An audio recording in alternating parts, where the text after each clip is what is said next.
What up, Triple T? This is Tim. I'm back again with my main man, my brother from another mother. This knucklehead right over here, Big D. What's going on? What is going on, Triple T, man? Man, Been if a I long could- week, man. Been a long week. Ain't gonna Ooh, lie. who are you telling? If I was Shit. anybody, I couldn't stand myself. So I see everybody's up in the chat. What That's is what's going on, up. everybody? So this is the night we've been waiting on. Y'all been waiting all week for this. You know we got Mr. Caskey coming up in here. We're going to interview him tonight. We're going to talk about anything and everything. So it's going to be an interesting conversation. Also, mods, I hope you are prepared. If anybody's in the chat tonight, let them have the freedom of speech to say what they want, as long as they're being respectful. If they're not being respectful, warn them. If they're not, after a warning, they still continue to do it, handle your business. All right, ladies and gentlemen, we're going to welcome none other than the rap artist, a.k.a. Caskey. What is going on, Mr. Caskey? What's going on? What's going on, man? Big D, what's good? What's happening, man? What's happening? Man, I'm feeling blessed, feeling happy to be here, man. We like two hairs and a biscuit. Let's go, man. Y'all come like that if you want. What's up with y'all, man? So, I was reading some stuff on you today. First of all, let me just say thank you for coming on and doing this with us. I greatly appreciate it. It's an honor to actually sit down and actually talk to you, believe it or not. And I know there's a lot of beefs that's going on in the rap industry, especially on the independent side. And I'm not really familiar with the mainstream because we cover basically independent artists. Yeah. But I was reading some stuff up on you. You went professionally what, probably around 2009? Yeah. Oh yeah. So you've been doing 2009 is like when I like really started getting serious, and then I got signed to Cash Money in 12. Hell yeah. So you were what, 17, 18? Dude, I was 19 when I got signed to Cash Money. And that is crazy. Yeah. What was that like at a 19-year-old, still a teenager? Yeah, dude. To be signed by a record label. Like I think it was a lot of things, like one, it was just confirmation that I was heading on the right path.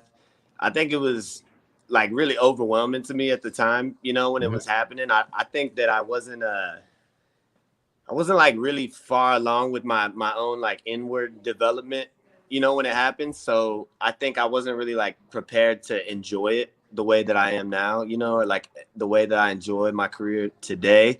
Right. At the time, I think I was just caught up in the wrong shit, and I don't know, I just like wasn't really prepared to be in the limelight like that. I was really like depressed kid at that time and like insecure and stuff, so I just had growing up to do. Okay. Now, I also was reading on some stuff, and of course this was put in a song against you, but it said in your earlier life, around when you were like 16, I guess your dad took his own life. Yeah, my dad committed suicide. I was 16. Man, that had to be rough on you. Yeah, oh yeah, really shitty. Yeah, my sister was here in town actually. It was her birthday yesterday, and we were actually just talking a lot about it, and just I don't know, that shit fucks you up. Did you ever find out why he chose to do that? Yeah, I mean, it was a combination of stuff. Like at the time, my dad was like coming off a really serious opiate addiction, and he was just our whole family dynamic was like kind of falling apart, and it all kind of had to do with like him lying about this addiction for a really long time. So I think it just all caught up to him, and he's just in a heavy space when that happened. Wow. Yeah. Now, is your mom still alive? Yeah, my mom's still alive. How did she handle it? She's a fucking soldier. I'll say that much. She's just somebody I look to that has a lot of strength. But I can't imagine because her and my dad were together since they were little kids. Really? Yeah. Like now are you the oldest? No, my sister's the oldest. I'm the youngest. Okay. But I also read up that your sister got you introduced into rap. Because you still, my sister is the whole reason that I even know any good rap songs. Yeah. Because you used to listen to heavy metal a lot when you were a kid, right? Oh yeah, and I still do, but that was like really what I was into. Honestly, my sister tried to put me on rap when I was really young, and that turned me into heavy metal because, she was playing like 3 6 Mafia, NWA, and I was like 5 years old, and I was like, this is scary rap. So it wasn't that actually like pushed me more into rock. And then when I got older, I found Nas and I found 50 Cent and Eminem and those artists, and that like made me like get really into it. That's crazy. So your sister grew up back when I listened to when rap was good, the West Coast rap. She got and all good that. taste. Yeah, she got all the good taste. You were born in August of '92. Good Lord, boy, you made me feel old. Yeah, 1992. Good Lord. Man, I got a kid. It's cool. I just found out about a rapper who was born in 2008, and he's killing it. So I just, What's his name? Lil Day. He's from Orlando. He's just a little kid, but he's killing it, honestly. Okay. So let me ask you this. Yes, sir. If a genie actually was real and you came across a genie bottle and it grant you one wish, but that wish had to be that you could spend one day with your dad. Oh, I'd do anything to get that wish. What would you say to him? What do you think he would say about you as far as your career going? And what would you do for that whole day, 24 hours? I think, damn, if I could just chill with him for a whole day. Can y'all see me? Because I lost. Yeah. Oh, there you go. Y'all came back. Yeah, if I could spend a day with him, I would go buy the new C8 Corvette. He always wanted a Corvette. That was like his dream car. I'm about to get it this year because that was always his dream car. I'll buy the C8 Corvette, drive him up to PCH and just play music and just show him what I've done. Because he was like, I first started rapping like maybe like 6 months before he passed away. And I had this like mixtape of like 10 records. And when he died, that shit was still in his tape deck. Like he was obsessed with it. And my music was garbage, god awful at that time. But he just was always mad supportive. And I could tell that he loved seeing me do that. So I would just take him in the C8 up to PCH and just bump music all day. Hell yeah. Hey, can you close that window? That'd be awesome. Yeah, dude. I'd give anything to do that, honestly. There ain't a lot of shit that I want in life. That would be a cool one. Well, let me ask you this. I don't want to get off a subject or anything, but are you a person of faith? I'm not tied to any specific, religion. I grew up in the church really heavy. I was a youth leader and everything in the church. Like I didn't grow up in it, but when I got into middle school, I got into the church really heavy. And I consider myself a spiritual person, and I'm still trying to find that religious path that aligns with me. All right. Well then, but definitely a person of faith for sure. Then I'm wondering if you don't mind, I like to take about 3 minutes to do this because I do this with every person that I found out that has lost a loved one or a significant other that meant a lot to them in their life. Yeah. Because I'm pretty sure it's been a long time since he took his life and he's been gone. But I'm still sure that you still think about it a lot, and I'm pretty sure you get depressed over it at times. And oh yeah, the anniversary of his passing was 2 days ago or 3 days ago. And how many years has it been? It's the 12th year. 12th year? Okay. Think about him every day. So hopefully after this little 2-minute presentation, I will put all your pain and suffering away for you.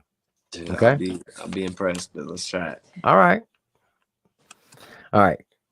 Can you see this pen? Yes, sir. Okay. So we're going to say that this pen represents you and your dad. Yes, sir. Okay. Now, how old was your dad when he passed? How old was that when he passed? 45? Yeah. 45, okay. I think. All right. So the length of this pen, we're going to say is 100 years. Mm-hmm. So right where the silver part is, we're going to say that's 45. Yep. And then we're going to say where my fingers are at, that's where you are in your life. Yeah. Okay. Now you're what, 29? 28. 28? Okay. So if you live another 62 years, which I believe you will. No, I'm sorry, 72 years. No, I'm right, 62. Damn, man, I'm messing my host up. What? Damn. 62 years. 28 from 100 is what? Oh wait, do I suck at math too? You 72, right? Yeah, 72. Yeah, 72. Okay, I'm right. All right. So if you live another 72 years, which I believe you will, that'll put you at this part of the pen. You'll be 100 years old. Yeah. Okay. Now the Bible says it took God 6 days and 6 nights to create the heaven and earth. Yeah. Now a day to God is 1,000 years to us. So in all actuality, it took him 6,000 years in our time. Yeah. Now, if I took this pin and put it on top of the earth and stuck another pin on top of it, that'd be 200 years, right? Yeah. And if I took another pin, it'd be 300 years, 400 years, so forth, so forth. Yeah. And when I did that from the ground of the earth all the way to the moon and back, how many pins do you think that would take? Fucking insane amount. Exactly. More than we can imagine. Yeah. We're going to call that eternity. Okay. Yeah. Just so you understand the timeline. All right. So your dad passed away where the ring is at. That's 45 years. You're right here where my fingers are at. And if you live to be 100, that'll put you right here 72 years later. Mm-hmm. Now, 72 years from now, that's a long time. Yeah.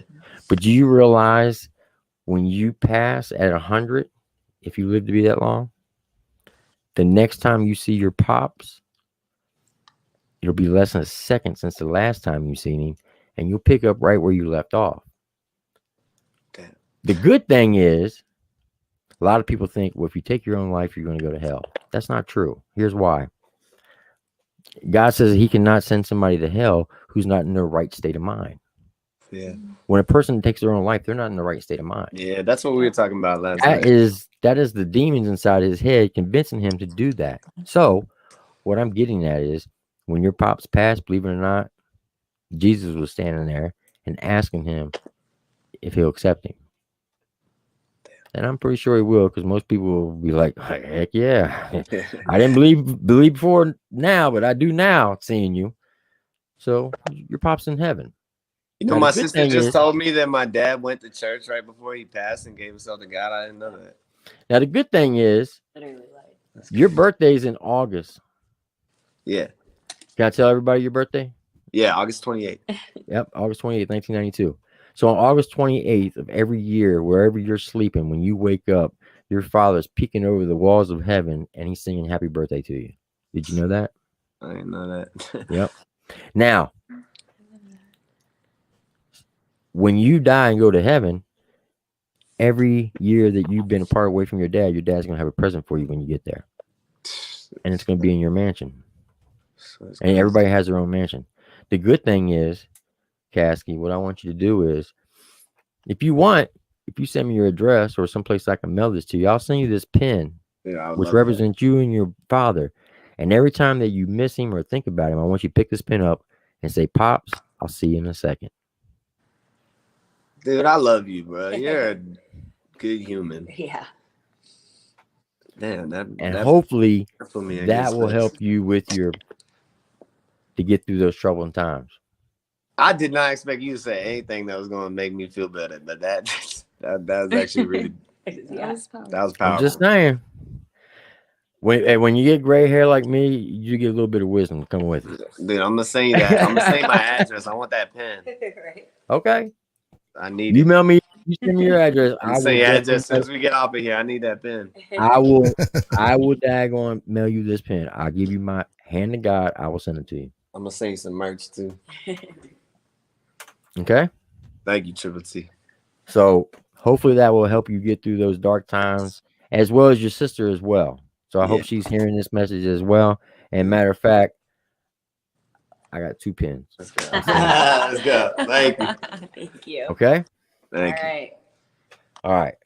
Now, enough with the church. Hey, this got deep. I thought we was just gonna talk about beef.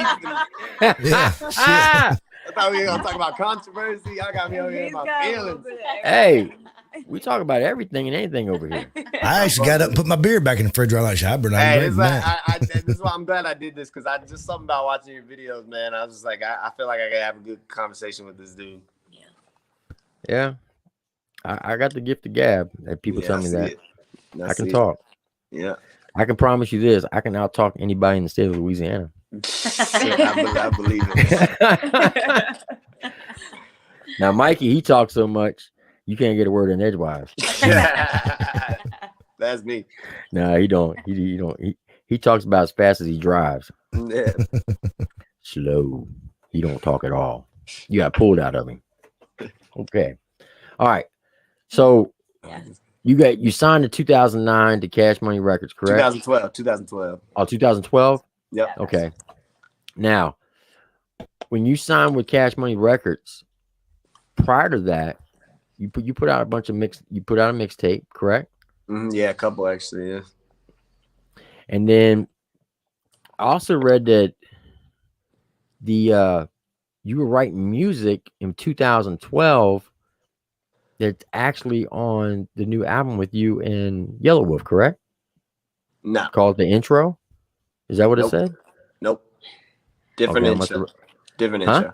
Oh, a different intro? Yeah, different intro. I got another legendary intro I did in 2012. I did say I had some beats on the Yellow Wolf tape that I've had for a couple of years, but nah, that's about as old as it got. Oh, okay. Okay, I misread that then. Yeah, no problem. See, that's what happens when you get old, man. You gotta. Oh, I do want to say congratulations for selling your store out. Thank you. I'm like, we sold out quick this morning. I think right now, because I'm looking at it, I think you only have one item left, and that's a book. Yeah. That's crazy. Yeah, that's crazy. So I'll send you a book. You send me that pen, I'm gonna send you a book.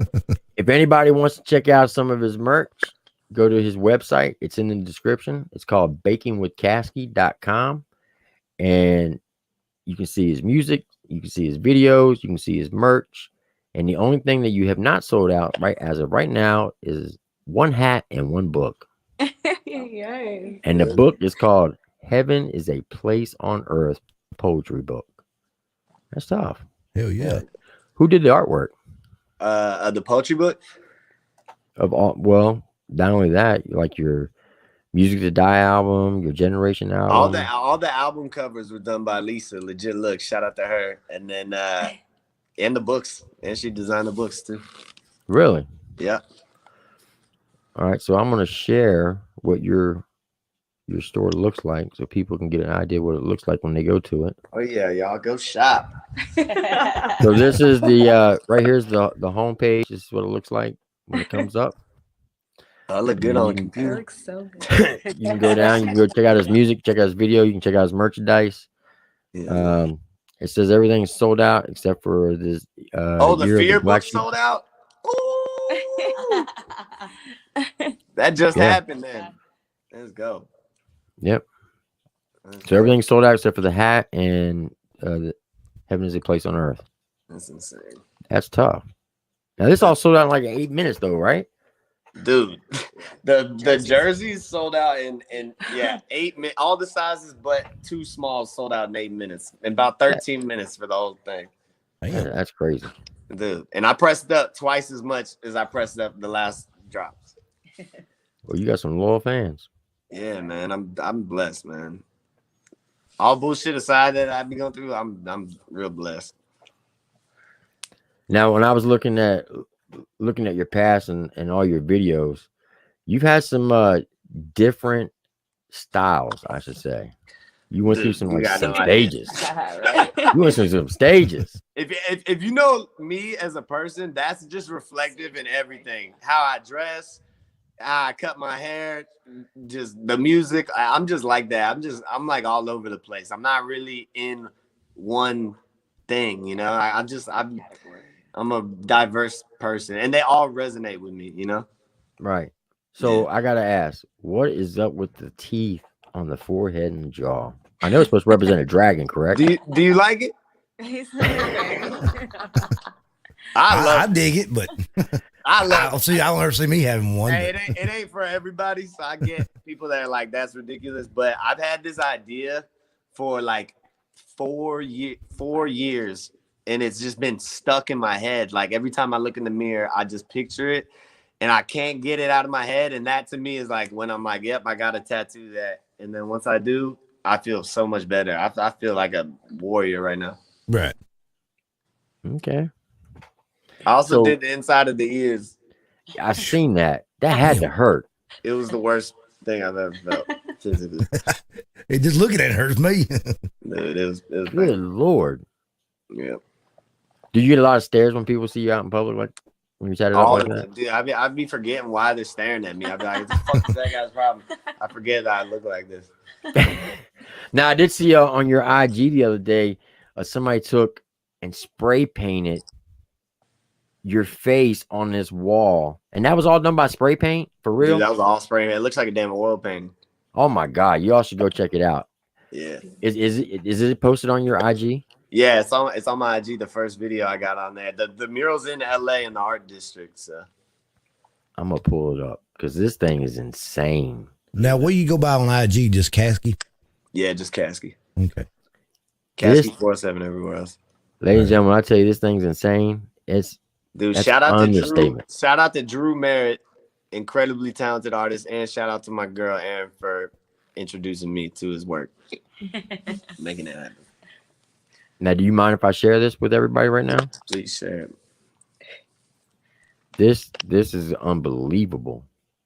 When I seen it, and when you said, "Oh, yeah, this is all spray paint," I'm like, "What?"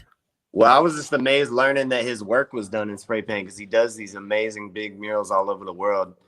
And I don't know what I thought he did them with, but it's all spray paint.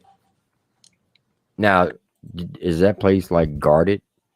It's gated. Yeah, it's gated. Okay. It's like next to it's like part of this like artist studio spot, and it's next to this lot where they shoot movies. So it's a gated area, but there are times you can come see it. Okay. Heck yeah.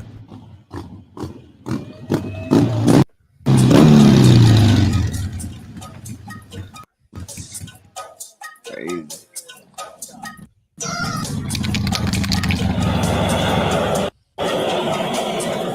Yeah.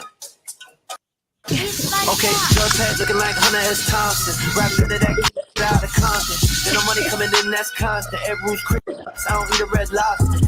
Y'all need to quit that gossip. It don't write checks and it don't make profit. I'm on the roll like a yo-yo tide. The tide's in my favor. I'm so. Now look at that right there. I don't know if y'all can see that, but look at that. That was done by spray paint. Seriously, it blew my mind. That is crazy. Yeah. That is just insane. That is a very talented person. Yeah, man. I'm honored to announce the album with his help. It was cool. How long did it take him to paint that thing? Dude, if you believe me, if I told you wouldn't believe me, it only took him 5 days, 4 days. What? Damn. The fifth day was him spray painting the words. He did that in 4 days. He's a monster. I need him to come by and paint my house for real. It's probably too expensive. Woo! That thing is nuts. That's just a little snippet of what it looks like. Y'all should go check it out. I mean, that thing is off the chain. It's got the dragon up the top of the head and the jaws, like Caskey's coming out of them like that. It's crazy. Yeah. Oh my God. It's unbelievable. It's So huge. when you gonna have another album dropping? That I use that spray paint, that mural, that was to announce my album that drops in 1 month, May 21st. It's called Fine Art. Okay. So you did in 2012, you did some music with Machine Gun Kelly, Yep. Riff Raff, Jelly Roll, and Ritz. Mm-hmm. Wow. How was that experience? Dude, super cool. Jelly Roll was the very first rapper I met. I had a manager that knew of him. I knew of him, but like I had a manager that got a hold of him at some point. And I actually like paid him for a feature and met him. And then we never even ended up putting the song out. We just became homies after that. Like he came to shoot the video. And we just became cool after that. Met Ritz through that interaction. You know, these other artists were hitting me up. I was actually like, the MGK thing happened because I was actually passing CDs outside of his show. And then he got a CD and was like, "You're dope. Let's do something." And like, that was like originally how I would like spread my music, was like, I would just sell weed, buy as many CDs as I can, and then go give the CDs away for free outside of concerts. Are you still in contact with any of these people? The weed dealer or the artist? No, the artist. The artist. Yeah. I'm still in contact with pretty much everybody you mentioned, but Riff Raff. Okay. So I'm gonna put you on the spot. Okay. Yeah. So the whole Eminem MGK beef, right? Yep. MGA comes out with the song "Let's Talk About It." Yeah. And then you had Eminem's response of "Kill Shot." Just those songs, not the artist, just the songs. Which one did you like better? Dude, you know, I'm gonna get so much slack for this answer, and either way, everybody's gonna talk. Somebody's gonna say some shit.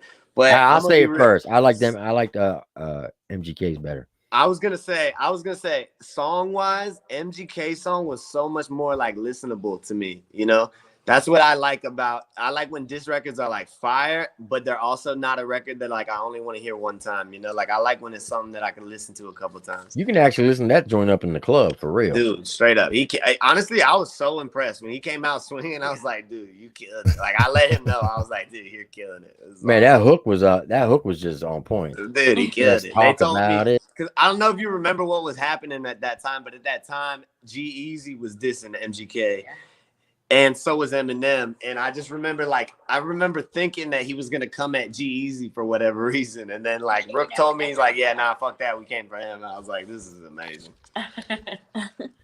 That was nuts. Yeah, that was an experience. Well, speaking of G-Eazy, I think Yellow Wolf took him out on Bloody Sunday, though, for real. Very badly. All the songs Yellow Wolf has ever done, that is my favorite one. I love Bloody Sunday. Funny, me and Wolf talk about that because he talk about how sometimes he's like, sometimes that, maybe I shouldn't have wasted energy doing that or whatever. And I just be like, man, that record was so awesome. That Bloody Sunday song of his, by far, that's my favorite song by Yellow Wolf. I get why people like hearing me talk shit about people in records, because when I hear other rappers doing it, I'm like, this is awesome. This is so sliding. I mean, he killed it. The Yellow Wolf is a GOAT. That record, when that record came out, I had a lot of laughs off of that record. I don't understand how the hell y'all be rapping so fast like that. Dude, it's really Wolf, man. His ass be rapping fast. True, yeah. I daggone swallow my tongue if I try to do that. Dude, we were working on the intro, and he went and did the first part of the third verse, which is where he starts rapping fast. I was literally like, dude, what the fuck am I supposed to do after that? What the fuck? Oh, man, that's tough. I can see now be on the set, but like, what? Dude, I was pissed. I was like, dude, because I thought I had killed it. Because I did my verse and I came out the booth confident as a motherfucker. I was like, woo! I just set that bitch on fire. Good luck. And then he went in and did his part, and I was like, dude, my glory lasted like 18 seconds. I was like, dude. Hey, that's what I'm saying. You can't judge. Don't misjudge those old cats. Don't get caught slipping on them. Nah, he got me. Because if you get caught slipping. He got me inspired to want to rap longer, I never really thought I'd be into rapping at 40, and I see artists like Wolf, and he's literally, I feel like he's in his prime right now. He's just getting better. I listen to his music, and I feel like he's tapping more into his artistry, and that shit inspires me. How you like working with Yellow Wolf? He's probably my favorite artist so far that I've worked with. Just flow wise, sometimes you get in the booth with artists. Everybody got different processes. Some people like getting super lit and being high energy. Some people are writers, and I could do anything. I like freestyling in the booth. I like, writing. And Wolf was super chill, and he just, the second the beat come on and he's like, let's go, he's starting his verse, and in 10, 15 minutes, he's ready. I just like that pace because that just inspired me. And I think him and I were both just hungrier because of, we respect each other. I think the very first song I reacted to on Yellow Wolf was Elvis. I think it was Elvis.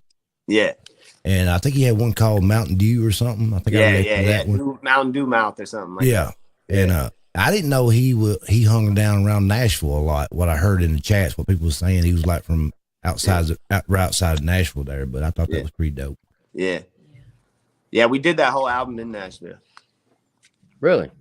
Yeah, I flew out there. Basically, he was like, let's do an album. And I was like, fuck yeah, let's go. And he put me in contact. How did you get linked up with Yellow Wolf to do this album? I originally met Yellow Wolf through Jelly Roll. Jelly Roll had a show out here that he was opening for Yellow Wolf, and me and Doobie pulled up to that. And backstage, Yellow Wolf, MGK, DJ Paul, and Jelly Roll. So it was super dope for us because we got to link with all of them for the first time. And then Wolf was just like, yo, I fuck with y'all shit. Let's do something. So me and Doobie did a record for him for his album, and then he did one for each of us for our album. we just were sending those back and forth via email and text or whatever. And then when I dropped this. I changed the album like last year, and when I put out McQueen Theme, when Wolf saw the video, he texted me and was like, "Dude, I'm getting on the remix." And so after he did he absolutely slayed the remix. He did like a 2-minute verse on it, just absolutely destroyed. You forgot whose song it was. He murdered it. And after he did that, I was like, "Dude, let's shoot a video." And he was like, "Man, fuck that, let's do an album." And then I was just like, "Shit, let's go." And then literally the next week, I flew to Nashville and we did that shit in 8 days. So that was the first time you actually met him in person? Well, I met him in person in Cali that one time with Jelly Roll backstage. Okay.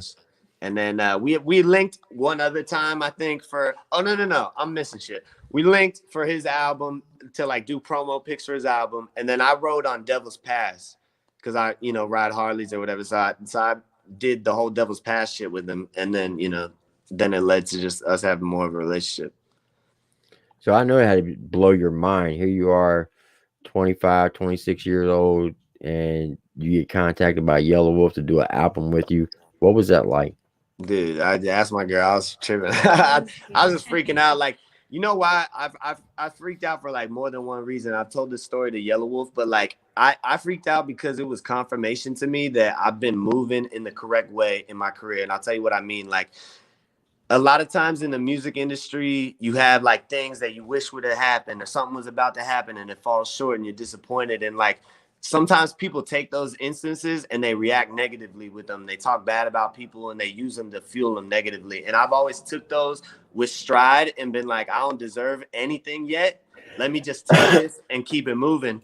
And Yellow Wolf was one of the first artists I met, and I met him with this shitty manager I had at the time. Like, this was in like 2010 or something like that. Right. And I met him outside of his show. My manager tried to get an autograph from him, and I didn't say nothing, but I'm an actual Yellow Wolf fan at this time. And Wolf was like, fuck no, like, just because my manager was like trying to get it to resell it. It was just some corny shit, and Wolf knew. And Wolf was like, nah, dude, and like hopped on the bus. That was my first time even meeting a rapper. So I was just like, fuck, dude. And how old were you? Like, how old were you at the time? I thought I was going to kick it with him. Dude, none of that shit happened. And like, I just like took that and I never like said nothing about that incident because he was justified in how he handled it. Like, what my manager was doing was lame, But I just took that moment and I was like, dude, I'm going to work my ass off until I meet Wolf in a way where like, he see me as an artist, and like we literally did an album together. So to me, that's just like, boom, motherfucker, you handled that right. Now, how old were you when that whole experience you were talking about with your manager? I was like 18 or 19. Really? Dude, yeah. What would you do if you ever met Eminem? I try not to fuck up the interaction. I just tell him like, dude, you're the GOAT. You're the GOAT. That's it. Well, speaking of that, I don't think they forget to realize that Yellow Wolf is the only white artist he's ever signed. Dude, it's the coolest thing ever, dude. I'm the only white artist Birdman ever signed. But I think specifically, and I think specifically Eminem though, that's like, it's crazy because as a white rapper in this game, just because of how difficult it's been to like break through the shit, that's a serious ass cosign, So I feel honored for Wolf extending that hand to me too, So when you were coming up in high school and you were messing around with the rap game, did you catch a lot of slack because of your color?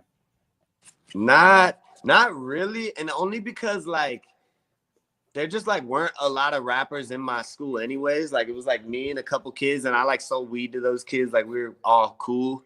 So it kind of like made sense. Like when I was rapping, it just like kind of made sense. So the people who could have gave me slack were actually the people that encouraged me at the time.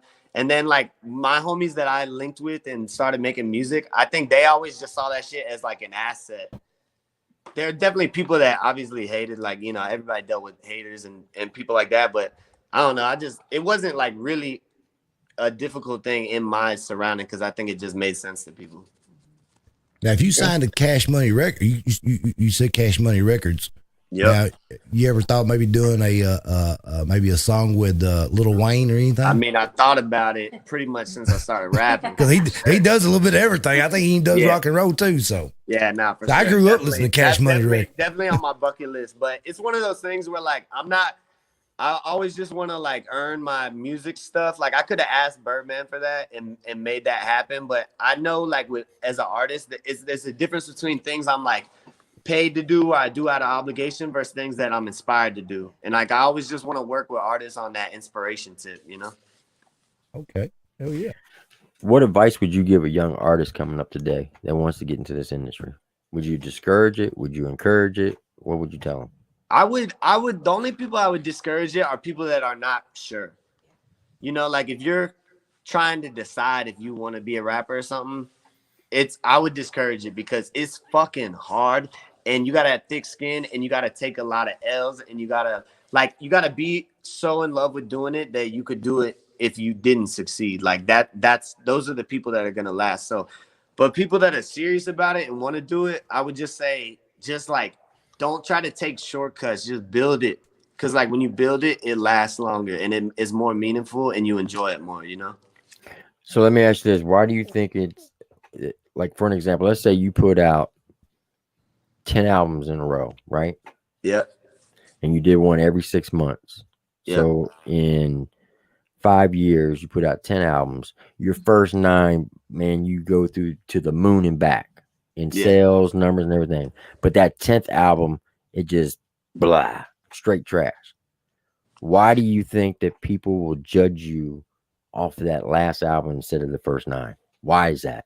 Well, I got 2 comments on that. Like, one, that's hard to imagine to me because I'm like, to me, it's the other way around. It's like you do 9 albums that get shit on, and then you get a 10th, and then maybe your run of 10 starts, you know, where you get 10, and then they might judge you on a shitty album. But I don't know. I think for me, you know, some people are just whack people and they just judge people off the wrong shit. So I can't say nothing about that. But for me, as far as artists come, if I like even one song of yours, I don't have to like anything else of yours, but I won't judge you off of that. I actually connect to artists like off of one record. And to me, that's like a strength as an artist because I'm like, damn, you really only got to make one song to win somebody over. Like, you know, even if you might judge an artist currently off of their shitty shit, you know that like pick any artist that you liked. There might have been a time where you really didn't care for them.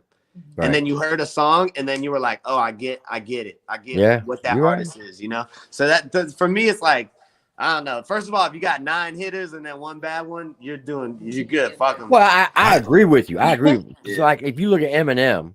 Yeah. You know, I get it with M though. Like people judge him off a shitty album, you know? Right. But I don't think that's fair though. Because people like to see the king fall, you know? Like people build you up, they want to see you fall. So when M's doing shitty, everybody's like, boom, boom, boom. Yeah, you're not fucking perfect. Even though it's like, really, you just need to give that man props. People just like cutting people down that are winning. But they also like to see it rise back up. Like, I don't know. I know when Eminem dropped the fucking, what's the tape with the Beastie Boys mimic cover, the new one they dropped. Oh, Killed by Murder? Yeah, whatever. That tape, I was like blown away. I was like, dude, this is fucking tight. So I know people like to see it come back too, you know? I ain't gonna lie, back in the day, I bought a damn CD, spent $13, $14 for one damn song. That's great. But you know, you listen to the rest of them and you might find 2 or 3 other songs that starts growing on you. And once you start listening to them a little bit more, like, damn, this song is pretty dope too. Yeah, but it really only take one to win you over with an artist. You know? You're right. Now, what is your thought process when you write music? Do you write the song first, or do you find a beat and then write the song? Most, like 99.9% of the time, it's like beat first. I find beats I like. I work with I build relationships with like the producers I like and that I've met, and then I try not to like think too much. Like I don't know. It kind of sounds weird because I'm like a pretty lyrical artist, but when I go in, I don't really try to think about what I'm going to talk about or the words off rip as much. I listen to how my voice sounds, how I feel comfortable in the pocket, how my pacing, or, you know, like what is the vibe that's coming out of me. And then I start honing in on what I'm saying. But mostly it's like a sonic thing to me. It's like, I just close my eyes. I'm seeing this like visual thing. And then I'm trying to like bring forth what's already supposed to be on the beat, if that makes any sense. Okay. Have you ever thought about later on down the road, I don't know, when you're like 35, maybe 40, to do like maybe a USO tour? You know what a USO? What is it's a that? tour. It's a tour where artists They fly around the world and they go visit different military installations and put on That is shows so tight. I would love to do something like that. because they're always looking for artists to do that. Dude, that would be super dope. I would love to do something like that. Can I do that now? Do I gotta be 30? No, you can do it. All you gotta do is contact them. Oh, okay. All you gotta do is type in USO.com and Because I know I got a lot of military motherfuckers that like that martial law. Yeah. oh yeah, that thing goes hard. They love that song. We don't need the fucking police. We got our own tanks and guns. See, when you said the tanks, see, I was a tanker in the army. So that right there, I'm already going into for that. Well, they got rid of him because he couldn't drive the damn thing. Dude, that would be really Hey, cool. I would love to do a show at a military base. That would be sad. Even in Iraq or Afghanistan? I'm not scared to go anywhere. No, you'd be heavily. Artists are heavily guarded in those. Yeah, areas. like I know they're gonna look after me, but I don't know. I feel like God got whatever's in store for me, you know. Well, Okay. I'm glad you said that because the day that your dad passed, I forgot to tell you, he was going to pass on that day regardless. Yeah. The reason why I say that because the day you were born and the day you died was determined over 2,000 years ago. So no matter what you're doing in life, the day that you die, you were going to die on that day regardless. Yeah, it's set. So So I'm just like, I might as well do whatever I want. yeah. Live life to the fullest. Yep. As long as just do the right thing. Yeah, right. Treat people with respect. They'll treat you with respect. I agree. And if they don't treat you with respect, turn the other Fuck 'em. cheek. Yep. Hey, fuck them. And just so you know, the answer to every question that you're gonna ask me in regards to the controversial shit that's going on is that. Respect motherfuckers till they disrespect you, then fuck them forever. Well, hell yeah, that's what I'm talking about. Well, okay. Well, since you bring it up like that, we can jump up into it then. Dude, we might as well, man, because that's really the gist of it all. You know, like everybody could twist it, turn it into whatever. But for me, I actually like everybody until they disrespect me. And then I don't care to mend the friendship ever. Well, now I seen you and Burton were on IG the other night. Yeah. Y'all were jumping in and out, and so basically, what I got from it, and I could be wrong, but this all started over a song like 3 years ago. Absolutely not. See, what it is that Burden will make it seem like it started out over a song, but really what it is like all like when I was coming up and shit and doing shows, like Burden was always trying to do records and get on shows and fuck with me. And just like every artist is, you're trying to fuck with artists and artists that got more buzz than you, you're trying to like link with them, you know?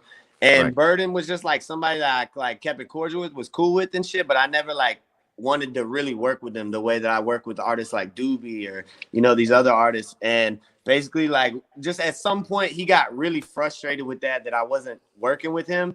And then he made it about this, like, I'm gonna dish you shit. Like basically we were texting one day. He was like, bro, fuck that. You're working with Doobie, blah, blah, blah. I got just as much as buzz as him, saying something shit like that. And then he was like, if you're not gonna do music with me, I'm gonna just dish you, Caskey. And I was like, dude, you're fucking lame. You got my phone number. Like, that's lame to me. And so anyways, we get off it. We talk shit all night. Like when that happened, him and I are sending videos back and forth. I'm, suck my dick, fuck you, pussy, all this shit. It blew up that night. And then he comes out with this song and he's saying I stole his song because we got 2 songs called On My Way. And it's like, dude, that song that I put out that he claims I stole from him, he was cool with me for 3 years while that song was out. They don't sound nothing alike. They're not about the same thing. They just have the same title. So it's just like a big reach on their end. But once motherfuckers take it there, I'm like, dude, now we can just say how we really feel. You're annoying as fuck. You on my dick, suck my dick, fuck you forever. Damn. Tell us how you really feel. Man, there's a lot of damn dick sucking going on right there. Damn. Oh shit. No, I know y'all got y'all's. I mean, I ain't got nothing against you. I ain't got nothing against Burden or nobody. Yeah. If y'all got some fire songs, I like all y'all songs. I mean, it might be some I don't like, but yeah, it's I mean, like I don't expect anybody to like inherit my feelings about people. Like I know for me and him, it's just like it's a personal thing. If you like people's music, that's cool. I don't like him as a human being. Right. Man, that's between y'all. That Yeah, ain't between nobody exactly. else. I mean, Yeah. I like his music. I like some of your music, and Yeah, and you I might mean- get along with them as a person too. It's like it ain't. I'm not looking for anybody to inherit it. That's just how I feel, and I'm gonna be vocal about it for Right. sure. I've always learned that there's 3 sides to every story. Yeah, facts. There's your side, there's Burden's side, and then there's the truth. There's the truth. And the truth will always come out. Mm-hmm. What did he say? Hold on. I guess Burden's in the chat. What's up, Burden? Of course it is. Nah, we knew that was gonna happen. Called that before. He says, so why did you ask me to email the song on my way to you, which I have the proof in emails? What does that have to do with that the song don't sound anything alike? Yeah. That they're not about the same thing and they don't sound alike. So how did I steal anything about that from you? Whether you email it or text it, I got the song. So it's like, dude, come on, let's be real. What does that have to do with that? Answer that. Because he know they don't sound alike, and then he also know that song was out forever, and he would text me acting cool for forever while that song was out. So it's like that became the reason for the beef 3 years later. It just don't even make no sense. Yeah, I can't remember what happened yesterday. More or less 3 years ago. Dude, exactly. I'm like him talking about the email. I'm like, dude, I don't even remember. I probably just, dude, who knows, man. I ain't gonna lie now. I like diss tracks. I really do. I think personally, I think all beefs are stupid. Just personally. However, I do like good diss tracks because I look at it like 2 boxers. Yep. You want to see who's gonna win. So instead of using fists, you're using your words. Who can come up with better wordplay? Who can come up with a better diss? Better song. As long as it's facts. It's got to be facts now. You just can't throw some crazy stuff out there and make shit up. It's got to be actual facts. Yep. Because there's no rules in it. And Yep. as long as you got the actual facts and you can back it up, bring it. But if you're out there making some crazy stuff up, we don't want none of that. I love it. That's exactly how you put it in the reaction video. We don't want no shotgun chains. Yeah. Or so radio. Do you know who he is? Oh my God. We can get started then. Oh my God. You ever see that movie Radio? I don't know. Don't pull me into nobody else's beef because they're gonna I ain't gonna pull you into it. And they're gonna make it into me talking about. I'm just saying, have you ever seen the movie Radio? With what's the guys that played it, Mikey? Cuba Gooding Jr. Yeah.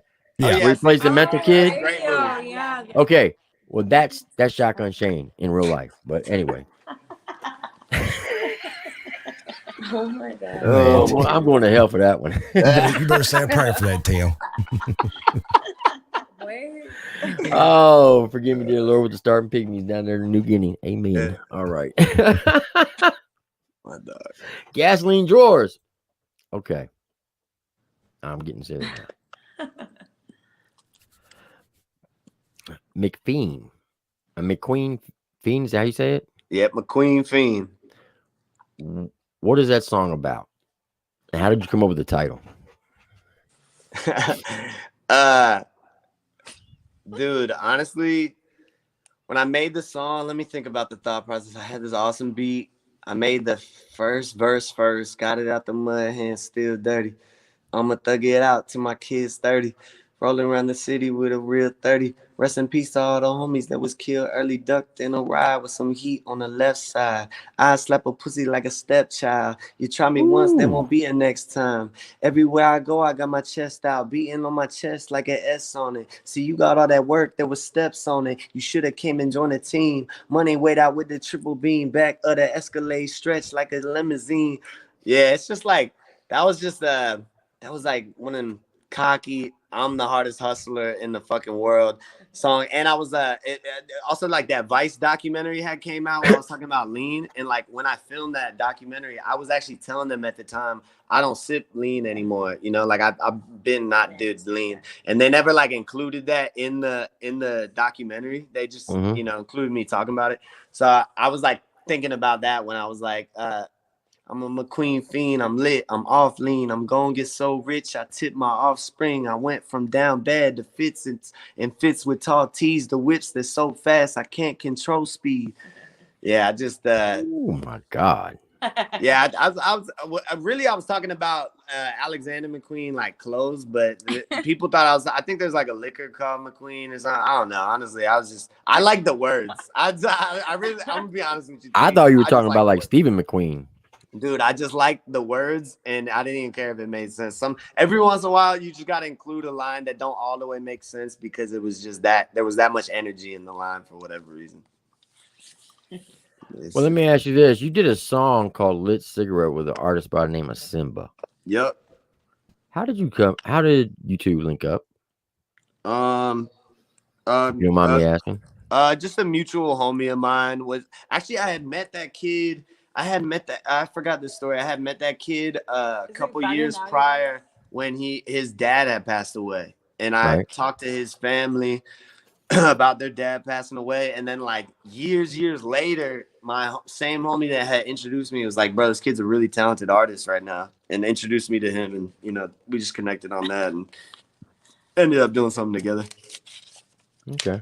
Yeah, because somebody sent me a message that asked me if I could react to some of his music. And I wanted to look him up. He's only got like 2,000 subs on there. Yeah. But the one song that you did with him, he's like at 100,000K. And I'm like, oh, that's fine. It's that Caskey effect. Must be. Get it. All right. So if you don't mind. What's going on, Johnny Cashville? Cashville, what's going on, brother?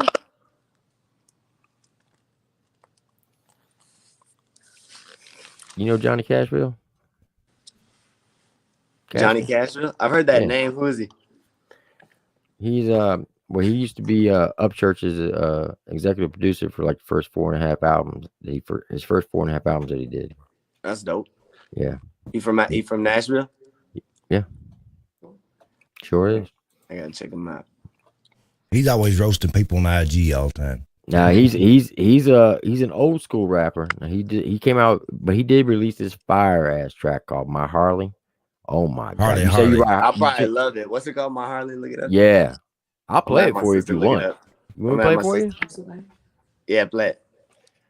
This thing is legit for real. I play a clip. Or I'm gonna have my sister look it up. Okay. My Harley.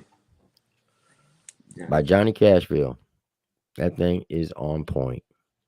I'm a Harley fan, so yeah, that thing is legit. Is this him? He look cool as hell. Is this him? No, this is the ad. Oh, exactly. Like, he moved to Jamaica or something? Absolutely not. That's swing jazz.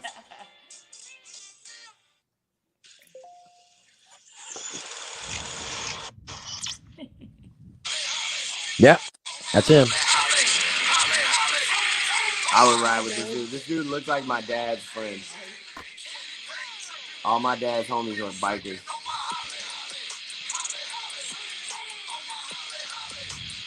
Now, when Johnny Cashville pulls up down Nashville, everybody knows him. Hey, that bike is hard too. And that thing's got a loud ass system in it too. When he pulled up at the restaurant, because we went out and had lunch with him when I went down to Tennessee to hook up with Mikey. Oh my god, that thing was so damn loud. It was louder than the engine. Yeah, y'all gotta connect me with him when I'm in Nashville. Hey, all you gotta do, look, for real, listen, Caskey, all you gotta do is go to, because he's in the chat right now. All you gotta do is go to his IG. Oh yeah. His IG's name is I am Johnny Cashville. And if you hit him up, I guarantee you he will link up with you to ride bikes. Yeah, I'm about to go. Anytime. I'm about to go riding one, bro. He is deep on the bikes. He's pretty deep on the bike. Holly, holly, zoom, zoom. Let's go. That's my dog right there. That's my homie. I gotta holler at him. He is definitely my brother from another mother. That bike is amazing. Jesus Christ. Is that the one you want? That is one of the ones I want. All right, hell yeah, Johnny Cashville. I'm gonna peep him out. There you go, Johnny. Hey, Johnny, if he comes to Nashville, you gonna hook up with him? Yeah, come on, let's ride. Oh my. That's right, Dan. Oh, Cashville, he holds the streets down in Nashville. I'm about to play that on the bike. Oh, you're riding. Cashville holds down the streets in Nashville. That's true. He does. Nasty Nashville. Cashville, you gonna answer the question? The white Jay-Z. Man, he might have him a few drinks tonight or something. Yeah, he probably did. Oh, that song goes hard for real. Yeah, it's stuck in my head now. I'm telling you, it's got a crazy beat to it. He said for sure, me and him and Wolf playing pool. Yeah, let's go. Oh, now I'm taking people's money. Don't write. You be going out buying your Harley tomorrow. Now, I got one. Caskey, I'm gonna give you a little friendly advice. Don't write checks now. Your ass can't cash because Cashville, he's what they call a sleeper. He don't look like he can do anything. You be like, oh, this guy can't do nothing. Yeah, pool shark. Ooh. Nah, I'm just a shit talker with pool. Hey, I'm like a very average pool player. Hey, he is colder than daggone Muhammad Ali. Let me tell you. Yeah. For real. Yeah. Okay. So if you don't mind, I want to play this one song of yours. I've been saying the They might shut down our stream, Tim. to NBC too. My mom. Oh, she's like Rolling Loud meets Caskey. Oh yeah, it does. Love you, mom. Can you see it, Mikey? Yeah, I see it. Yep. All right. Now this is called Too Much. Too much. By Caskey. Ooh, I'm going too much. Yeah.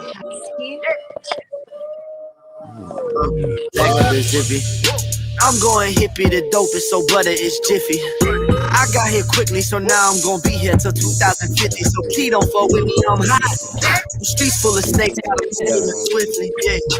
Most people are sheeps, and for that reason, that I am forever trippy. Better work than I'm out the house. Counted out so many times, couldn't count it out. Got 2 bad bitches giving mouth to mouth. I'm feeling like the hottest rapper ever out the south. Like Wayne Dre, Pimp C without the clout. I'ma serve the whole city, pull them out the drought. They never own when they out, they out. Talking like what they bout, they bout. They really lost, they without the route. Always doing things. Bitches in the city always trying to pursue us. I just put $100 lean inside of 2 cups. For the other side, know somebody wanna shoot us. We don't be with broke boys who ain't never knew us. Yeah. We ain't out beefing with the broke boys. I just put up in a Rolls Royce. Birdman gave me no choice. Yeah. Smoke one, let the whole rotate like the wheel. We so high, what's that bitch out the seal? Yeah. I just fuck 2 hoes, I don't give a fuck how they feel. Yeah, damn. Never talk too much. My homie on the pill doing too much. We at the chop hop moving too much. Bitches on my phone always doing too much. Those who got the more to say never really do much. I swear they doing too much. He said, Mikey, he said he fucked 2 hoes. He don't care how they feel. Damn. That's badass right there. You talk like that, I'll be up and down strip club or something. Good Lord, Caskey. Then he said something about he got 2 chicks that on doing mouth to mouth. What? I ain't gonna lie, that caught me off guard with that blonde hair and stuff. Yeah. Dude, You that's almost- like me. That's me like what year was that? What year did that come out? I think this was like 2013, Oh, was it? 14, something like I that. was like, yeah, 15 or 16, I think. I love you, blonde. No, It maybe almost looked like at first when I first seen it, don't take this the wrong way. I thought it was an MGK at first. I used to get that, dude. I gotten everybody at every stage of my career. What year was this? Okay, 4 years ago. So yeah, 16 or something. Damn. That's crazy. Yeah, 2016, July 2nd, 2016. So I've been through all the hair phases. Yeah. Sides, everything. This is crazy. Yeah, somebody run the city, I'm like, who else? Yeah. Hold up When now. it comes to the weed, to the money, to the pussy, I can never have too much. Yeah. Left out the crib and came back in the Bentley. Bad bitches tempt me, second not giving, she know I ain't fucking her gently. Devilish smile, but got the voice of an angel, I don't know who sent me. Looked in my closet, I'm thinking about swapping all the shit I got for Da Vinci. Live by the code on Da Vinci, stay with the blade on me, think that I'm Kenchi. Pop me a shoe, now I'm jumping dimensions. Got these hoes all in my mentions, made me a mile from pouring up the Hennessy. I don't need no one to tell me that's the remedy. Some of these rappers really not who they pretend to be. Don't need to meet them, feel it all in the energy. I can see the signs, man, it's all in assembly. Hit the homie plies and we draw on the enemy. I ain't got the time trying to star what it's meant to be. Every time I drop, it's like a song of the century. Talking about the greatest and you flaw, not to mention me. Fuck it though. We ain't out beefing with the broke boys. I'ma pull up in a Rolls Royce. Birdman gave me no choice. Smoke one, let the whole rotate like the wheel. I ain't gonna lie, that hook is hard. Yeah. We ain't fucking with the Black broke Sheep. boys. Black Sheep too, baby. For I real. dig that damn beat to it, man. I dig the Black front of the Sheep Rolls too. Royce too. Shout out my boy Anonymous. Mm. I'm so high, I ain't never coming down off the hill. I'm fucking high. I don't take the lean unless I bust that bitch out the seal. Yeah. I just fuck two hoes, I don't give a fuck how they feel. Yeah, I swear, never caught too much. My homie on the pill doing too much. We at the chop hop moving too much. Bitches on my phone all way doing too much. Those who got them up to say never really do much. I swear they doing too much. Yeah, somebody run the city, I'm like, who us? Yeah, when it comes to the weed, to the money, to the pussy, I can never have too much. Yeah. Facts. Never have too much of that. We ain't doing none of that. No more fake things. No more fake money, fake relationships. Just us. Skirt. He said the skirt. So there it is. There's Caskey, Too Much. So if y'all liked it, go over, show him some love. Subscribe. If you didn't like it, that was me in 2016. So listen to some 2021. He does it. He has a. Now I ain't gonna lie. I did see one video you did. I think it's called has to do about the diamonds, and you had that jacked up. I don't know what you call it. That mask on. Where's the with mask at? You got it? Where's it? that thing. I was like, what the sand blazing hockey stick is this? Go see if it's over there. No, it's. What's the name of the song again? It's called Priceless Cuts. Where's the Yeah. Look, It's that in the song front. is legit, but that video, if you're not expecting it, I'm gonna be honest with you, it will freak you out at first. It'll freak you out. That is like some daggone. If y'all ever seen the movie Devil's Reject, that's the kind of shit like that. For real. It's like some Devil's Reject. The Hills Have Eyes. Yeah, exactly. Somewhere in here. Look for it. That's what we were going for. Yeah, me and my girl made that. Oh, y'all killed it because that thing. We literally were on set for McQueen Fiend, and the night before, her and I were at the art loft, and we were like, we were at the crib, and we were like, yo, let's make a fucking crazy ass mask. We went to Joann's Fabrics, bought all the material, and literally made that. I'm telling you, what you need to do is you need to do a trademark on it, and they're gonna put that out for Halloween because that thing would sell. Yeah, damn, we should sell it for Halloween next year. That's a good idea. We should we should find a recreatable version of it, make it, and fucking that shit turned out crazy. That thing was nuts. That's why I'm trying to take the art in that direction, like just some shit that make you just be like, "What the fuck did I just see?" That's what I would like to do more of that. Oh, it definitely was. I thought for sure in the video, at one point you had him in the scopes. I thought you were going to go ahead and take him out, but you didn't. I wish, honestly, going back, if I could redo the video, I would have spent some money on VFX to have him fucking take him out right in the head. That thing was legit. I'll do a part 2 that I do that, where he gets shot and he comes back to life because he ain't killable.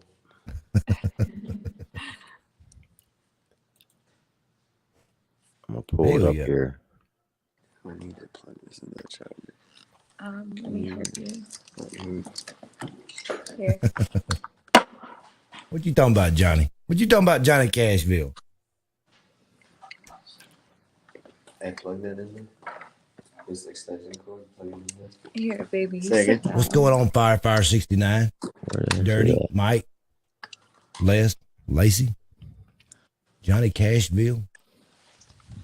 Try to give everybody a shout out. Dance on the rock with the mask. There it is. Now I'm not gonna play all of it. I'm just gonna play like the first 45 seconds so they can see what I'm talking about. It's one of the coolest videos ever. Is off the chain. Press the skills. That video is so sick. Where's the video? It's right there. Nah. In there. Yeah. So if you have any young kids, you might want to have them leave the room for at least 45 seconds because this one, it will catch you off guard. I can promise you. Just cut. Triple T, you was in the damn army. This thing. Ooh. You was in the military, man. Why you say that? I'm saying you could take it. I'm saying it shouldn't be scary to you. Oh, not to me, but I'm just saying. At first, it threw me off. I was like, "What am I watching?"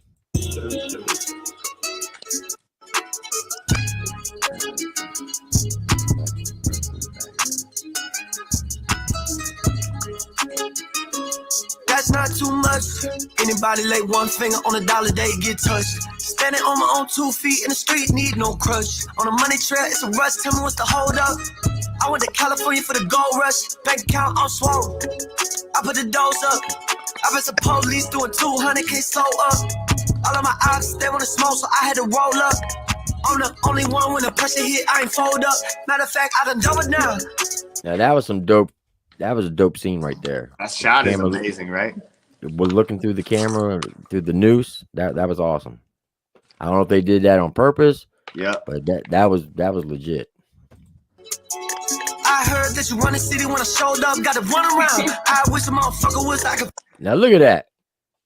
Now imagine daggone walking outside. You see somebody standing out your damn door looking like that. Like, what the sandblazing hell's going on? It's like a creature that lives in the basement. I'd be like, where's the damn bug spray at? Throw him yeah, that's like the little inbred creature that lives in the basement of the murderous lady. That was like the story that we made for him.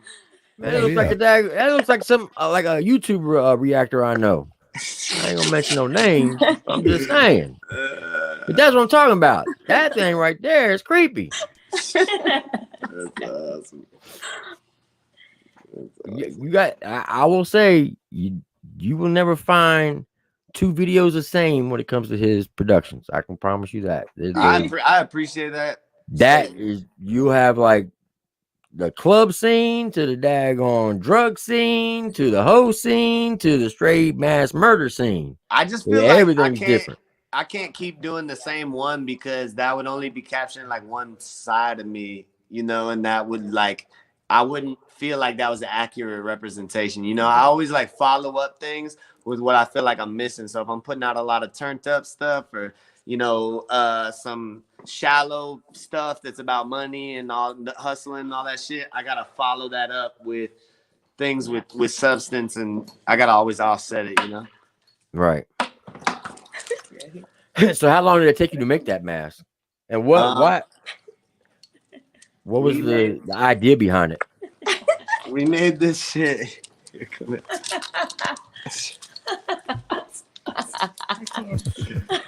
We made this shit. Hell yeah. Ah, Lord. Well, I gotta zoom in on this. All right, do that again, Caskey. Let me see. Yeah. Oh shit. Cannot see shit in this, man. Let me see. Yeah. It looks like was it made out of pantyhose or some shit? It is made out of pantyhose. Dipped in dirty in brown and tan paint that look like dirt. And then we hell yeah. on here. And then we cut the eyes out of denim and spray glued the eyes onto it while it was still on my head. So I got spray glue all in my actual eyes. Oh damn. You gonna mess around and be like old girl putting Gorilla Glue on your head. Yeah, that's exactly what it was. Gorilla Glue spray. Did you see that video where that chick did that? Yeah, so we just like at the time, honestly, we were just trying to do something like creative and weird and like just something that like didn't go with the vibe of the music. That definitely daggone was weird. I ain't gonna lie. Mission accomplished. Yeah, you definitely did that. Speaking of weird, where did y'all come up with y'all's wardrobe? The video that you and Wolf did with the yellow Ferrari. We hold up. Cause y'all look like some daggone 1970 porn stars for real. Dude, give me 1 second. I gotta locate a charger. This should be a cord. Underneath there. Oh, or right over there on that thing. That should be good. Let me just locate this so I can make sure I don't die and miss out on this. Yo, that video came together so dope because we had the concept. And then we were gonna go thrift shopping. Let me get that. We were gonna go thrift shopping before the video, and we actually ended up going to this costume place that has just fits from all different time periods. It's like a damn Walmart sized place in Los Angeles. It was crazy. I got a funny story about this clothes. So we go to this clothing place. We shop for a minute. We spend a lot of money there just on renting the clothes. Like spend a lot, and got mad different outfits. And then we just styled ourselves and like put the fits together. And we went to some thrift stores to get some like accessories and shit. Well, then when we went to return the clothes, I had this fucking Corvette that I was driving that was like drop top, right? And I live in downtown, and I was at our art loft, and when we return the clothes, you got to go get it dry cleaned so that you can return it and not get fined. Right. Dude, I had all the dry cleaning in the back of the Corvette with the top down. So it was kind of tucked in the back, but the top was down. You could get to it if you wanted to. Right. And I was being lazy, and I was like, man, I'm going to just go upstairs, paint and shit. I don't need to put the top up. Nobody's going to take my dry cleaning. Dude, I came down, and all of the clothes got stolen by a homeless person, and it cost me. Now it gets even worse. I report this to the place, and I tell them, hey, all my clothes got stolen by a homeless person and shit. They made me had to make a police report for it and all this shit. And dude, they're charging me $10,000 for the clothes. What? Holy shit. Yeah. Why can't you just go buy the replacement and say, here you go. Buy some merch. Good Lord. Go They charge buy you my 10 book. grand? Dude, $10,000 because the clothes are authentically from that period, so they don't consider them replaceable. Like, it's an actual shirt that's from the 1970s, so they're like, you can't replace this shit. It's a scam. No. It's a scam. Don't get me wrong. They're scamming me, but yeah. Did you pay it? I ain't paid it yet. I ain't paid all of it yet. I wouldn't pay it. I'm trying to stretch it out as long as possible. Hey, you better go dig up Johnny Cochran and tell him you got one more round to go. For real. Duh, that was some Hey, bullshit. if the shoes don't fit, you gotta quit. There you go. For real.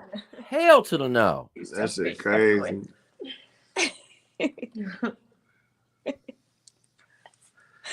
Yeah, so that video cost me $10,000 more than it was supposed to. Did you tell Wolf about it? Yeah, he's like, you're a fucking idiot. He's like, yeah, I ain't paying that shit. He would if I asked, I'm sure, but it was my mistake. So. Oh, that's hilarious. That's crazy, man. I'd have been riding around daggone looking for that homeless person. Dude, I ain't seen one. I ain't that seen would one. be impossible. I ain't Yeah, seen there's so so many out here, and I ain't seen one person wearing even one item from it, dude. And I've Hey, been looking. if you do, you better pull up on them real quick. Oh, Be like, hey, bro. Yeah, facts. I'm gonna need to get them thousands back. Hey, I need that Might shirt be a back. Come reward on. out on that. Oh, crazy. That is nuts. Yeah. Little piece of my life. All right. When did you start getting into tattoos? 15. At 15? Yeah, 15. I got my first tattoo. What was When it? my dad died, I got like 5 more after he What was your died. first tattoo? It was It was a life, and then upside down it said death. It was on the inside of my arm. It was the dumbest tattoo. And I got that, and then I just like when my dad died, I got like a rest in peace. I got a passage on my stomach. I just got some different shit. I had like pretty shitty tattoos, but I was like a senior in high school with like a half sleeve and stomach tats. So how many tats do you have total right now? It's just one big one at this point. But over 100 hours. Good Lord. I know that's some of that. Where's the worst place to get tatted at? Inside of your fucking ear, for sure. What about your neck? Fucking terrible. Throat, terrible. Jawline, terrible. Inside of the ear, terrible. Anything around your hand, terrible. Now, I can't verify this, but according to my cousin's wife, because he did some time in prison, he got a prison tat. And why the hell he got it there is beyond me, but basically it's a rosebud on the head of his junk. And she said when it gets hard, it blooms. And I was That's like, cool. I like that. That's hilarious. I'm like, First of all, why would you let another man do your junk like that? He ain't telling the whole story. Right? I'm just saying. Somebody might have been dropping the soap. Dropping the soap. Oh, he's gonna cuss me out when he hears this. Why you put my business on the street? Shut up. All right, so you and Wolf just came out with a song called Headbanger. Right? Yes, sir. That's how we got to this point today because you liked my reaction of it. And I like your reaction. I got time today. So my question is this. How did the beef start between you and Calhoun? He started it. he just started it. I said I was the hardest rapper since Shady on the Wolf song. Right. And I meant that because that's how I feel. And I Right. feel like all good rappers feel that way. Right. And, you know, but I didn't call nobody out specifically. I just said that period. And then I was like, who want problems? Like, who wants smoke? And then he like went to make some like Instagram posts on his story talking about what kind of smoke you want, blah, blah, blah. All this shit, and I could just tell like he don't really know me. So I sent him my number. I was like, call me. I sent some people around him my number and was like, have him hit me up, just to like see if it's like a real beat. You know, I don't know. It's real. You don't know me, so it can't really be real. So I was trying to get a hold of him. He never responded to that. Then he ended up putting some song out where he talked about I'm a Shady clone and just like taking little shots at me and shit. So I just know what time it is after that. Okay. Now, in the song Headbanger, y'all didn't mention any names. Okay. It's obvious who you were talking about. But there's some questions about what Wolf was talking about. Now, I'm just gonna give my opinion. You don't have to confirm it. You can say yay or nay or ask Wolf. It's your choice. But in the very first line of his where he talks about the bar stool, that almost sounded like the line that Upchurch did against Katie Noel, Shotgun Shane, and Hoser. But he said this goes for all four of you. Now, I'm thinking, is it the four people that were in the video of Country Rap Facts? Because just in time, he named everybody. However, Adam Calhoun didn't name anybody. He just made a statement of, I see you wearing a dress. When I see you out in public, I'll whip your ass. Now, I do know in the diss track that Burden put out on you, he said that he's seen you up in the mall wearing dresses. So, dude, that's like some weirdo fantasy they got. I'm waiting for the picture of me wearing girls. Like both of them made a comment about me wearing girls' clothes, which I was confused about because I just got more style than them, but they definitely ain't seen me in no girls' clothes. Right. So my question is, who was Wolf talking about? I'm gonna be real. I have no idea, only because I don't know those other songs that you're referencing. I don't know the Upchurch song you're referencing, so I honestly had no idea. But I didn't come at anybody because it aligned with anything he was saying. The energy of the song was talking shit, and I could tell in his verse he was talking shit about somebody. So that's just the energy I went with there. I honestly don't know, and you don't care. I got you. Okay.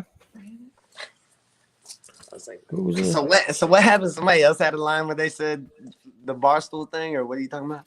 So in the song called, I think what's it called? Hot Shots, Mikey?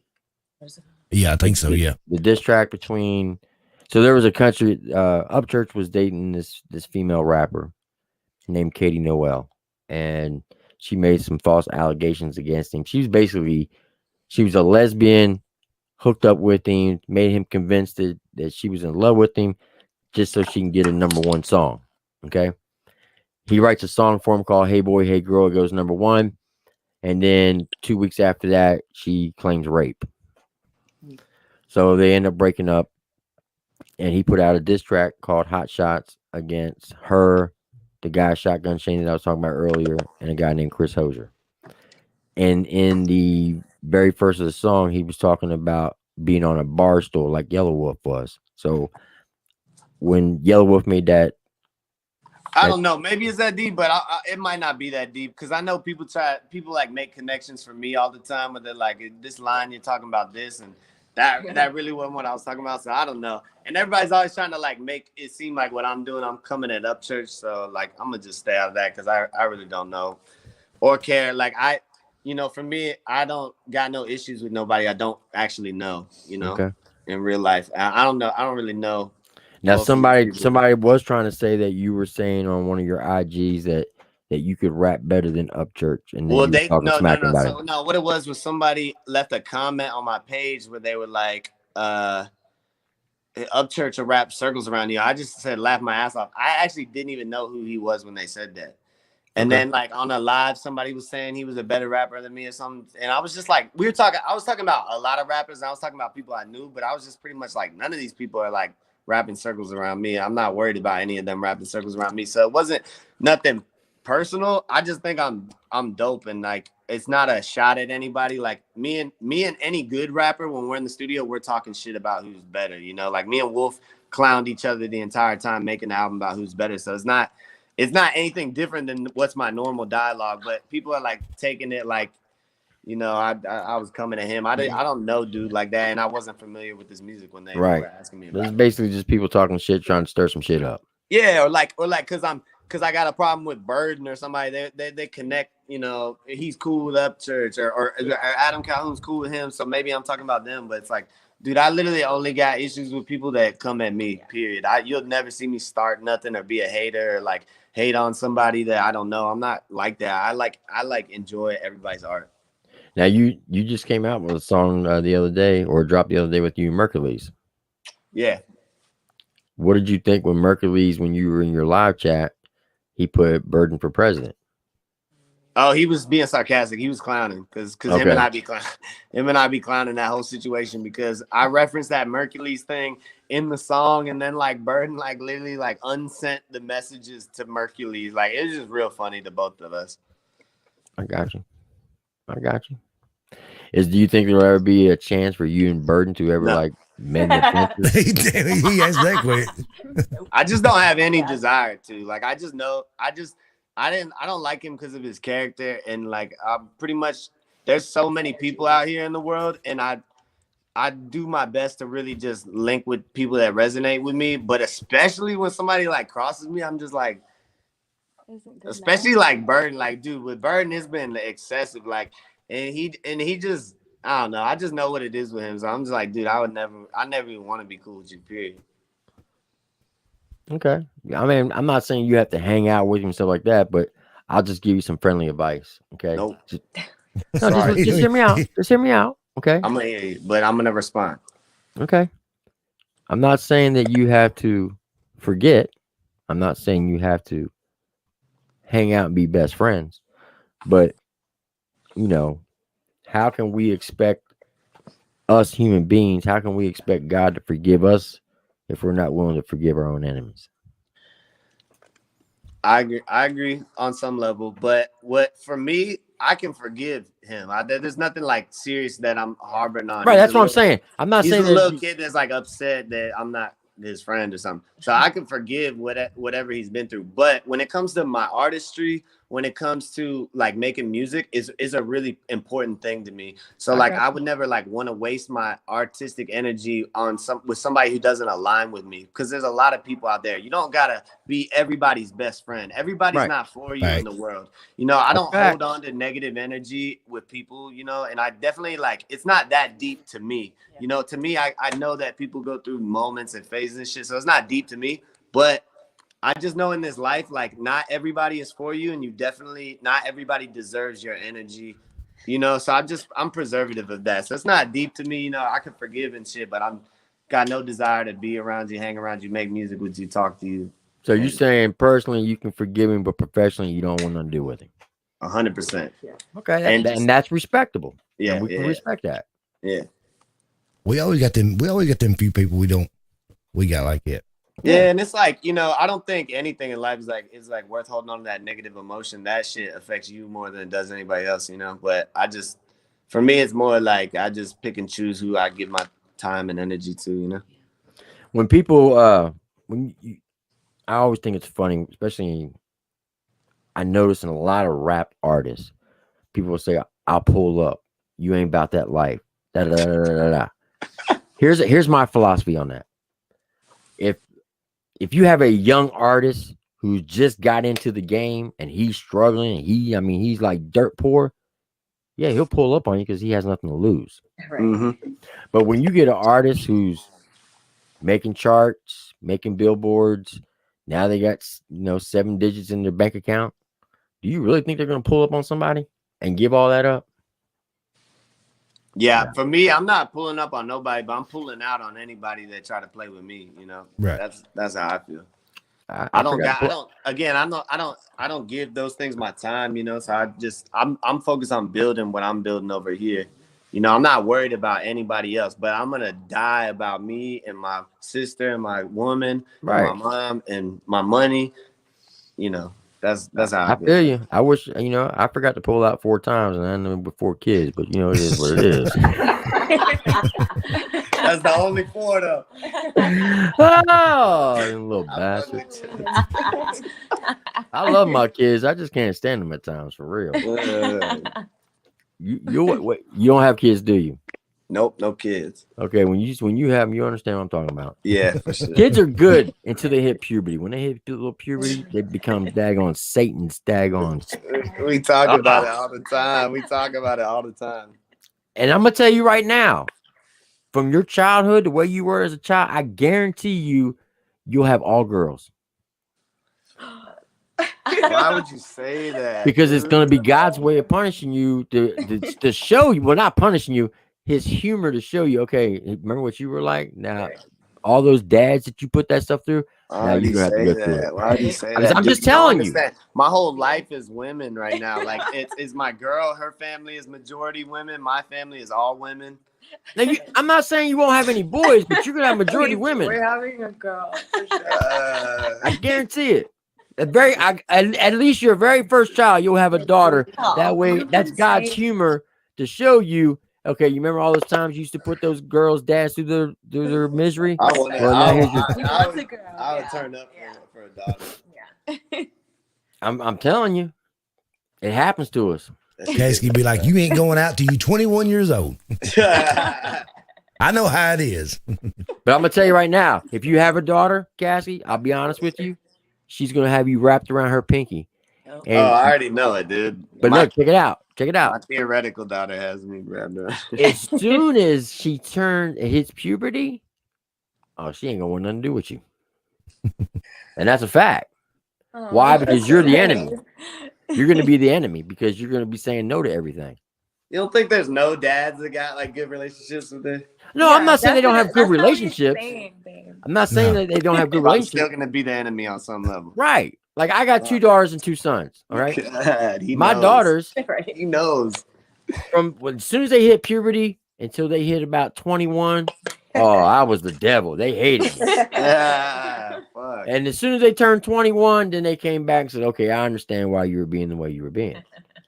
So there's gonna be that time period that you're gonna be on rough spots. I'm just preparing you. That's all. Man. But yeah.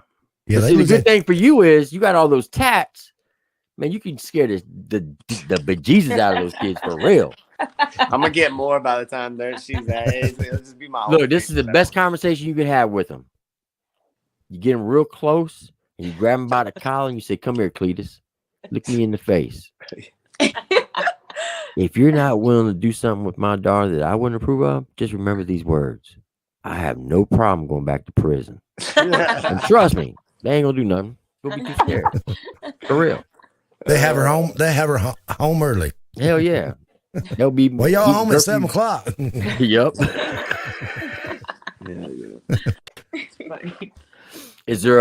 Are y'all planning to have a family? Yeah, hell yeah. How long you been married? Well, we're not married. We've been together for 2 years though. Okay. That's good. Are you planning on getting married? Yeah, and we're planning on having kids. All right.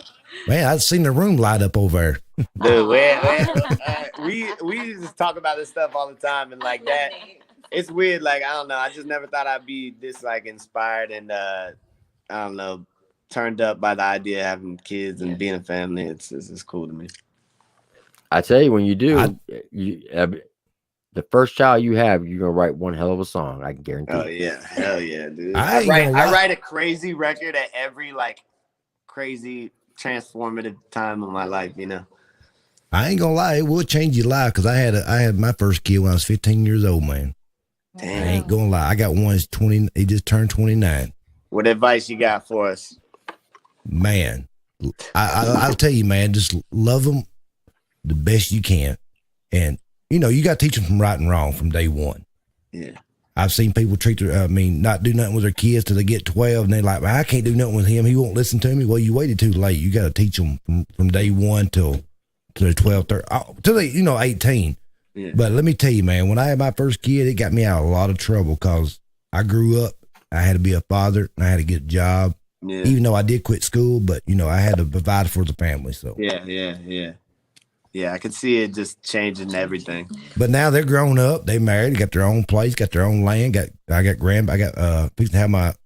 have 6 grandbabies. So dude, that's awesome. That's awesome. Yep. You'll love your grandkids more than you do your own kids. And that's a fact because that sounds terrible, but that is actual truth. Is that true, D? Yeah, I could spoil the hell out of them, give them all kinds of chocolate, and send them on their way. Here's the deal. Look, and this is why. When they're kids, you're constantly working. You're trying to provide for them, so you're not spending as much time with them. So when they have their kids, you realize, damn, I wasn't really a good parent. So you're going to try to make up with through your grandkids, and you're going to spend that extra time with them, and you're going to spoil them even more. Yeah, thanks. For real. I'd be like my kids, Papa, can I have $5? Here's $20. Give Papa a hug. Yeah, that's the way it is. I mean, Tim is right. I mean, I had to work all the time, and my ex-wife had to work a lot, and I didn't spend the time like I should have with them. And even now, I could tell the difference. I mean, we are close. We do tell each other we love them, but we don't have that bond like we should have because I wasn't always around like I should because I worked 2 jobs. When I did get home, take a shower, eat, go to bed, get up, go right back to work. So I missed a lot of sports. I missed a lot of stuff with them. Yeah. So. Let me ask you this: How not to get, you don't have to answer if you don't want to, but your significant other, how old is she? Is she younger or older than you? She's a year younger than me. Okay, and you're 28? Yep. Okay. Now's the perfect time for you to get married. And if you do get married between now and later on in life, your marriage will be more successful. And here's why. And a lot of men are going to younger men are going to get mad at me for saying this. A man does not mature on the same level as a woman until they hit 27, 28. Couldn't agree more. That is a proven fact. Couldn't agree more, my man. We know. So when a guy's 18, I did all mine in a quick spurt. Look, this is how you gotta look at it. So you got the guy over here at 18, you got a girl over here at 18. So when both of them are 18, his mind level is of a 13-year-old. He still wants to daggone play video games. He wants to go to the gym. He wants to run with the fellas. The female, she's already at a mindset of a 21-year-old. And when they both hit 21, he's now at 16. She's at 25. Yeah. The man doesn't catch up till he hits about 27, 28. Yeah. When you get to that level, now it's like a light bulb turns on in your head and you're like, okay, I'm ready to settle down, forget all this dumb stuff. I'm not chasing no more tail. I'm just going to focus on the family. So what the hell, Tim? You had to put a damn year on when you quit chasing tail now. Well, I'm just saying, man, shit. If you're an old cat and you're single, I just chase older tails. What I chase. There you go. Just friendly advice. See, we just don't talk about music over here. We talk about life. Yeah. So I'm not trying to get all philosophical on you. No, that's good. All but right. I do want to appreciate you coming on with us, Caskey. Dude, it's love. Hey, I can be here man. till 8:30. We gotta leave at 8:30 my time. It's 8:12. So 8:30. 8:12. All right. So let me ask you this: Do you mind if we invite people up here to ask you specific questions? Yeah, sure. All right. So I'm gonna put the link in the chat. If you want to ask Caskey a question, one question, and then pop out. Don't be camping out. And if you think you're gonna come up and start drama, well, then we'll just have to boot you out. Remove. So I'm gonna post the a link. boot. I'm gonna post a link in the chat. If you want to come up and ask Caskey a question, come on up and ask him a question. He's on a couple. He's got about 10 more minutes, and he's got to bounce. There's the link. Come on up and ask your question. And like Mikey said, while we're waiting for him to come up, I appreciate you taking the time. I actually wish, I'm gonna be honest with you. When you put that comment in my IG and telling me how it was the funniest reaction, and I thanked you for it. And anytime an artist leaves a question in my DM, I always ask them, "Hey, would you be mind down for an interview?" No one, and I mean no one, has ever responded. You were the very first one to ever do it, so I greatly appreciate that. Dude, I appreciate you. I just fuck with what you're doing, man. Yeah, I can just tell you're honest, straightforward, non-biased, good dude, and I just thought we'd have a good conversation. I don't Hell know yeah. about that. So we got Doc up in here. Doc, you got a question for Caskey? What's up, Doc? Hey, hold on a second. I'm trying to drop some firewood in my fire pit. What's good, Doc? Shit. Well, we didn't want to see your ass, Doc. Damn. Yeah, well, damn, man. I ain't trying to show you with my ass. Where'd Man. my fucking phone go? I put wood in. Can y'all see me? You got a question for Caskey? Yeah. Oh shit. What the fuck? What's good, Doc? I can't figure this out. I mean, goddamn it, I'm dumb as a goddamn rooster trying to lay an egg. You know, roosters tough, don't lay rooster. eggs, right? Yeah, I think say I ain't never seen a rooster. All right, we can hear you, Doc. Go ahead and ask the question. All right. So, hey, Caskey, man. Doc, what's good? I know all that bullshit that you've been going through with all that, you know, Instagram. Is it Instagram or is it Snap? Instagram. Okay, I don't know. That's social media stuff that I don't keep up with. I mean, I got out of Iraq in 08, man. It's been like 13 years, man. Dude, thank you for your service. Yeah, no, I mean, you don't know the people that are around you, do you? What'd you say? Top. I mean, you don't know Top. You know Tim, Triple T. Oh yeah, and no, I Mikey thanked D. him earlier. I mean, I'll be the combat medic when the shit hits the fan, and I guarantee you, we gonna run this country. But no, I'm gonna be real with you. I can't see you, and I'm sorry I don't have me on video. But either way, no, that what was it? I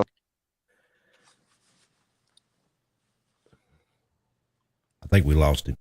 Yeah, No, we had all that build up. Right. We had all that build All up. that ass showing and every damn thing's like, That damn. was so suspenseful. I didn't know which direction he was gonna take. Oh my God, that's crazy. That's Doc for I you. didn't know if he was gonna say. I didn't know where that was going. That's Doc for you. I was excited. We gotta get him back on. Yeah, try to get him back on if you will. Doc, click the link. Caskey wants to know what you were gonna ask. Doc, come on, man. We gotta finish that. Well, we got 70-something people watching. Nobody else wants to come up and ask Caskey any questions. Any other time he couldn't get them, they all be flying up. There in he here with goes. He's back. He's back. All Hey, right, Doc. There we go. hey, I'm standing next to the burn pile, man. I was trying to throw some firewood in that bitch to get it going.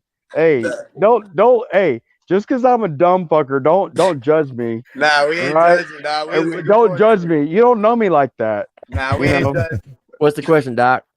No, I mean, seriously, you know, your boy Yellow has a rebel flag on him, right? You know, Yeah. he tattooed it on him, right? Yeah. And then and lately with his Black Lives Matter understanding, he kind of offended me because he made me feel bad because he started apologizing for being white because he had that rebel flag tattooed on him. And I wanted to know, do you understand how Christian that is to Southern people? I mean, and it's a matter of heritage and, you know, culture for us Southern people. And when he started apologizing for it, it made me feel bad to be me. So what is your opinion about his perspective of the rebel flag? Dude, I'm gonna be honest. That's not something that I really got an opinion on. It's such a complex issue that I don't feel attached to. I'm gonna be real. It's like I Do you feel feel like it's like Southern that's though? like if somebody in another country, right, asked me about how I felt about their Well, use I'm of a asking you flag. from your But own just hear me out. Just country. hear me out. If somebody Yes, in sir. another country asked me how I felt about their use of a certain flag, right, I feel so detached from that argument that I don't really have an opinion on it. That's how I feel about But the flag. do you feel It don't detached have from me? anything to deal with me. What did you say? Do you feel detached from me? I don't And, feel I mean, detached from one of my you, best but friends is a black gay guy, and I guarantee you, I would do anything, this side of I'm Mississippi not to debating defend his anything wife. about your character. I didn't say anything about, No, but when you try to Basically, make Doc, people Doc, feel bad for an idea, I'm not trying to do that that though. well, Doc, you're gonna have to ask Yellow Wolf that. He Yeah, you can't gotta answer for ask you. Yellow Wolf that. I don't speak on but that because that okay, ain't then let me something that I rephrase my feel like I question got. if I could. Let me rephrase the question if I could, please, sir. Go ahead. Mr. Caskey. I mean, and trust me, I know the relevance of your quid pro quo of intelligence, and I appreciate it. But I would just like to understand. Do you feel like somebody like myself needs to apologize for something that never anything that I've ever done, even though that I I feel like you appreciate don't it? think you should have to apologize. So I don't think you Well, I should. will never. I guarantee you, I won't. So then don't. I'm not asking you to. Yeah, but when you were spitting, dude. I want to hear Tim play Flea Market, dude. You did a whole drop song where you did a whole bunch of features. What was this DJ that he did? Hey, Doc, I DJ. got other people back that's got to ask him questions, and All he right. only got Well, like 5 more minutes. I don't even need 5 minutes. I'm not trying to waste this man's time like that. I know, but You I'm know. saying I got other people waiting. I Yes, ain't sir. trying to offend you, Yeah, dog. because he's got to get I off didn't it here make a another statement 10 about you. minutes. I don't got a statement about you or the flag. So I don't know why you're trying to pull that answer out Well, of I me. mean, It's like it's because not something I got an us opinion. Southern people, we want to appreciate you, bro. But And I don't need. we don't Do want I to feel need like to? Do I you're need taking to? a dump on us or Do I something. But do I need to have an opinion on that for y'all to appreciate my music? Because I don't make music that's No, I mean, supposed to because be politically I charged. still love, MC Hammer. Can't touch this. You feel me? Can't touch this. That mean, like you said, you only need one song, bro. Yeah, I'm MC Hammer. I'm not. Yeah, well, hopefully you're better with your money than he was. Facts. I mean, All right, because he Doc, I lived it. appreciate it. Yeah. All right, deuces. Deuces. All right, so we got Mike Dugan coming up. Yes, sir. What's up, Mike? What's going on, Mike? Hey, not much. Thanks for letting me on here.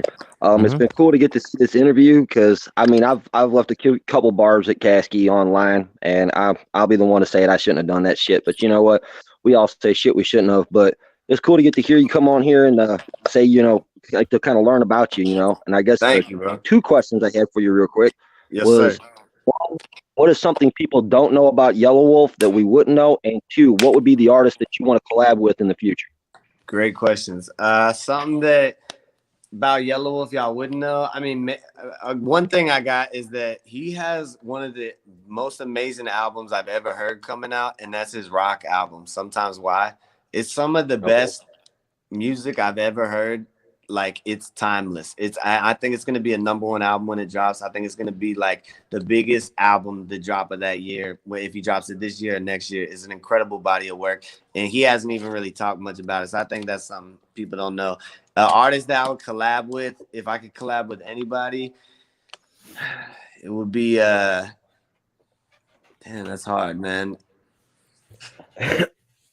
That's hard. Biggie Smalls will be a favorite of mine, or Sade, who's a smooth jazz singer. Those would be my 2 picks if I could pick any 2 people. What about maybe say 2 artists, maybe say Broadnax or Jelly Roll? Would you like to work with one of those 2? I like both of them. I work with Jelly Roll. That's my actual friend. I really fuck with him, and I like that Broadnax dude. Everything I've heard of him is dope. All right, I'm gonna get out of here then, Tim. But thanks for the time. Appreciate it, man. I appreciate Appreciate it, it, Mike. Mike. Man. Thanks for the ear. Bro. All right, so we got Meg. What's going on, Meg? Hey, y'all. What's good, Meg? How are you? Thanks for coming on. Hell yeah, appreciate you. I'm doing good. Feeling blessed. Good. All right. My question is, if you did not get into the rap scene, where would you see yourself? What would you be doing?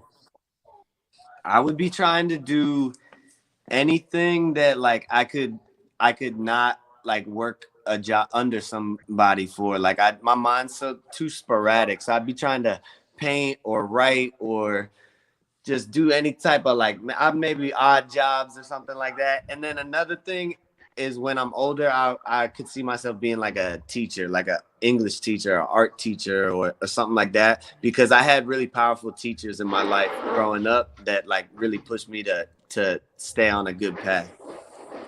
Hell yeah. Cool. Well, I know how you feel about losing a parent. I lost my daddy when I was 19, so I know how it is. Sorry for your loss. All right, thanks, Meg. Thank you, Meg. And you have your children. All right. Bye, y'all. Thank Bye, you, Meg. Meg. Hey, Taman Calhoun, which is Adam Calhoun's son's up in the chat. He says, bring me up. I got a question. Well, Tatum, click on the link and you can come on up in here. All right, we got Jay. What's going on, Jay? What's good, Jay? What's up, Cass? What's good, brother? What up, man? I've been a fan like 7 years, man. Oh shit, dude, thank you. Yeah, I really just wanted to give you a shout out, man. Any idea when we're gonna get that first single from the album? That Dude, little okay, track so you the was album playing drops- on the. The album drops the 21st. I think 2 weeks before that. So whatever 2 weeks before the 21st is. Yeah, that track you was playing where that graffiti art they introduced in that track sound hard. Hell yeah, dog. Appreciate it. Yeah, it's Fear All and right, Loathing. I'm trying to decide if I'm gonna drop that first or Blackjack Dealer. Hey, Jay. Oh yeah, man. Much love. Hey, Jay. Much love, brother. Hey, Jay, before you What's go, up, bud? and make sure you hit that like button, that subscribe button. Oh, for sure. I got you, bro. Appreciate it. Appreciate it, All right, Jay. Cass. Take it easy, All right, brother. brother. All right, last call for alcohol. If you're going to come up and ask Caskey a question, you got to get on it now because my man's got to go. Hey, appreciate all the ears tonight, man. Hey, we appreciate you coming on, man. I hope we get to do this again, man. I hope this ain't the first and last time. This was enjoyable, bro. I hope y'all enjoyed it, man. I have fun. Let me ask you this. Did you think this interview was going to be this way, or did you think it was going to be some whack stuff? Be honest. I tried not to like have too much expectation. I thought it would be dope because I like the way you enunciate yourself. I'm a words guy. You're a good speaker, so I had good expectations, but this was a lot. I don't know, just more personal and cooler. I don't know. I enjoyed it. Yeah, because I noticed that what we like to do is a lot of people when they interview artists and they stick strictly with the music. I like to get to know the artist personally. That's our whole goal. Because by getting to know you personally, and the fans can see it, that's gonna help the fans understand you better. And it can also get you more fans that way because now they know you on a personal level. Yeah, I think when we connect with people with anything, like once we find something we can connect with people, it's easier for us to see their perspective, appreciate their art, hear what they're saying, you know? Yeah, and if they say something stupid or out of the ordinary, like he's just being him, and they can look past it and not hold a grudge against you. You know what I'm saying? Because we all put our foot in our mouth at some point in time in our life. We really do. Facts. That's fact. That's fact. So, oh yeah, me especially. I'm a emotional, impulsive, all those things. Taman Calhoun, are you still up in the chat? No. Okay. I guess nobody else wants to come up in here. But Caskey, I know you got to go. I'm a jet, brother. I got dinner. I got 2 pins. Dude. All right. Dude, Just hey, remember. just so you know, thank you for that, Jim. And I'm actually gonna really value that pen, brother. Hey, like I said, when you get it, all you gotta do is say, "Pops, I'll see you in a second." Because literally, that's how long it's gonna take since the next time you sing. as you're signing that new record or whatever, new release. Yeah, facts. Use that Hey. to sign that $1 million idea. These pins might be your next hit song. Just Hey, I'm saying. gonna use that. Hold on, we do have American Dilly. Real quick, Dilly's got to run. What you got? Hey, what up, bro? What's up, dog? How y'all doing? Hey, man, I just had a question. Like, honestly, because Tim was talking about it earlier, man. Just like, what is like your opinion on reactors, bro? Because I know I wasn't trying to get. I know when you and Burden had your thing together, man. I wasn't really trying to get too personal in it. And I know you know what it was that I had to check my own, like how personal I let it get, because what it is like, you know, when I first seen reactions, I was like, oh, this is dope. This is awesome. You know, people are reacting to this song. People reacting to shit with Yellow Wolf. I'm like, this is hilarious. This is hilarious. And then when the tables got turned and it was like, oh, here's a song dissing Caskey and y'all reacting to that, it was like bittersweet, but it was also just reality check for me of like, okay, this is our relationship. You know what I'm saying? It's at this level, you know? Yeah. Because I mean, like Tim was saying, to me, I'm like I said in the video, I know I might have put it on blast, man, and like you said, I might get a little emotional too at times. But I feel like it is like boxers in the ring, you know what I'm saying? So when you see like two artists, and I could get when like, you're not you're not personally attached to either fighter, you could appreciate both jabs, you know. Yeah, and just so you know, Caskey, American Dilly, he's a Navy veteran, and he also is an artist by the name of David Frost. He did some tracks back in 2012 with Jelly Roll. Hell yeah, didn't know that, man. Like back when I was doing music, man, especially when Transient Classic came out, I told my wife about that today because I seen Tim was going to do the interview with you. I was like, man, that was like my album. I'm not gonna lie, this last deployment, I went 7 months listening to that album. So like, I was on the ship, like. People got to check this guy out. Yeah. Then I got, like I said, we got wrapped up, man. I just, like I said, I wanted to, you know. It's all love, dude. And I just, like I said, for me, it was more just like reality check on my end. You know, it's all love, brother. Yeah, all right, man. dude. Appreciate it. I'm just a reactor, man. When people go at each other, like Tim was saying, that's just excitement, bro. Yeah, for sure. It brings people in, and you know what I mean? I wish everybody the best of luck, though. Just like you said, two fighters. I'm not emotionally attached to either, so I just want to see something good. Who you think won, Dilly? Bro, I said it in the video. I even had to make another video just so people would post comments because I was like, man, I'm like non-biased, bro. I don't know who won. I like them both. I mean, that's just me being 100% real. Like, I like them both, you know? Fair enough, I mean, I still listen to 50 Cent and Ja Rule. I don't know who won that. Of course, 51, but I still Ja listen Rule. to both of them. Hell no. Ja Rule. Hey, right, that's me, man. I love rap. All right, appreciate it, Dylan. He's got to roll. Nah, I appreciate you, brother. Appreciate it. Time for one more? Yeah, let's do it. All right, Ricky, what's up? Yo, what's going on, guys? I'm from Philly. I just had a quick question. Yeah, brother. Been following Caskey for a while, same as Yellow Wolf. Been following Yellow Wolf since 2009 when he was opening up for Wiz Khalifa. But dude, that's when I first saw Yellow Wolf. That's crazy. I have crazy stories. But what rappers from Philly do you mess with, Caskey? Damn, what? One of like Philly cheesesteak? Dude, Nick, can you name some rappers from Philly so I can see if I recognize OT the Real? I don't know where people are from. OT the Real? Keep going. Leaf Ward, Core, oh man, Quilly. There's a lot. Reed Dollars, you probably remember Reed Dollars. Yeah, Reed Dollars, yeah. Meek Mill, of course. Yep, definitely. There's a lot though. Who out of besides rap, what genre do you like to listen to besides rap? If you don't mind me asking, I'll let you go into this. If I'm not listening to rap, it's either metal or jazz. That's fire. That's fire. Like when we paint, it's metal and jazz or French electronic. We've been getting into that.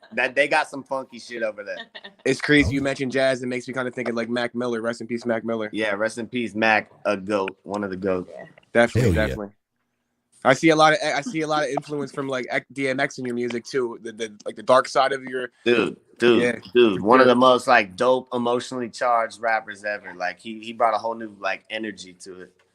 Yeah, for sure. I feel like DMX easily top 5. I feel like the closest to him might be like Tupac. Somebody like Tupac. Yeah, straight up. Go. But yeah, Rest man. in peace. Good I luck. appreciate Holla it, at you, Ricky. man. Appreciate you, brother. Appreciate it, Ricky. Man, All right, that's, y'all. that's kind of messed up, man. Daggone, they don't want to pay us no respect, Mikey. No. Hey, hey, we dropping a diss track tomorrow. Fuck. Dude, I appreciate y'all, man. Hey, We appreciate you, Caskey. much love. Stay safe, stay strong, stay blessed, brother. Hit me up, and I'll send you that stuff. And I truly am grateful and thankful for you coming on and give us two old cats who like to listen to rap to get to know you personally, and the fans get to know you personally. Wish you nothing but the best of luck, and just keep Happy grinding, birthday baby. to your sister. Keep grinding, keep doing your thing, and stay sober, and you'll go all the way. Thank y'all, man. Appreciate y'all so much. Appreciate Caskey. All right, brother. Man, that was crazy. That was crazy, man. It was good. I thought it was a good interview. And I think everybody was pretty respectful about it. And I don't know what was going on up in the chat. I mean, I've seen some of the side conversations. Some people were getting a little rowdy, but it is what it is. But you know, hey. But I do appreciate everybody coming by and checking it out. We had like 70 or 82 people at one time, I think. I wasn't even paying attention, man. So yeah, I appreciate everybody that came by. Listen, we're gonna end this stream so that way if anybody wants to watch the whole interview, they don't have to watch a marathon like we normally do.